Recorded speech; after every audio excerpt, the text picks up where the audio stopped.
looking at our Chaperone-Mediated autophagy platform. This is a new class, it's small molecule CMA activators, and with the opportunity to improve the function of multiple aging systems.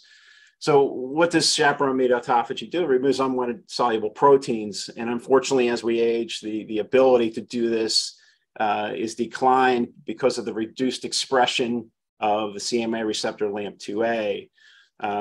When this happens, we have an accumulation and an aggregation of unwanted proteins, and they get supersaturated, they form aggregates, and that disrupts cellular function in the CNS, in the eye, and in different parts of the body. And our goal here is, with our program, is to upregulate LAMP2A to restore proteostasis and allow these unwanted proteins to be escorted into the lysosome and recycled into cellular nutrients as they do when we're young.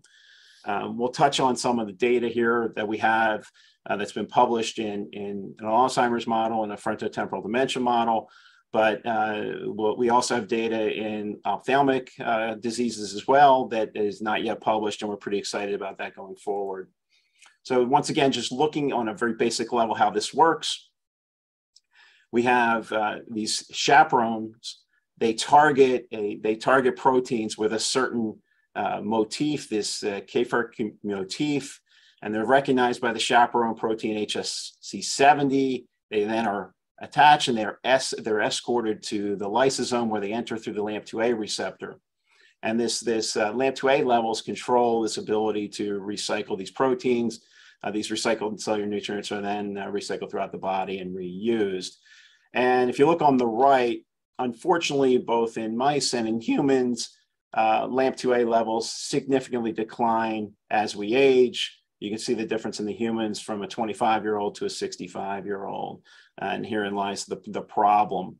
What our CMA activators do, they upregulate this LAMP2A and allow us to continue to recycle these unwanted proteins. So looking at some really interesting data here of our tool CMA activator compound in a frontotemporal dementia mouse model. On the left, you see in a control mouse at 9 months, you have no accumulation of mutant tau. In a PS19 mouse, it's mutant tau model, you see significant accumulation of tau in the center. And then after introduction, over the course of 6 months with our CMA activator compound, you not only see a lack of progression or accumulation of tau, but you see a removal of tau in these 3 key areas of the brain. So that's check 1, able to remove tau. And then looking to the right, the question was, could our CMA activators not only remove the tau, but could they impact behavior and memory? And in this, on the right, you see an open field test. The control mice know to stay on the outside of a field, right? For safety reasons, it's programmed into their DNA.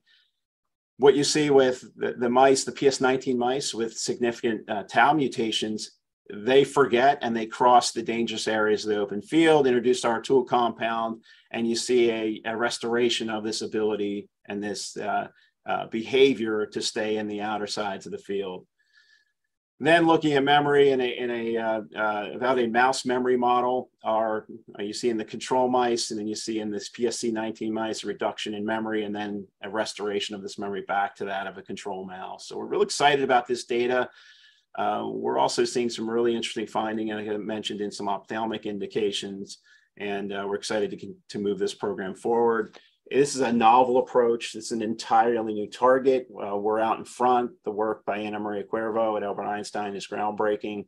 It has drawn a lot of interest across the industry, across the pharma industry. We continue to have those conversations. I will say we would prefer, and we will continue to advance the programs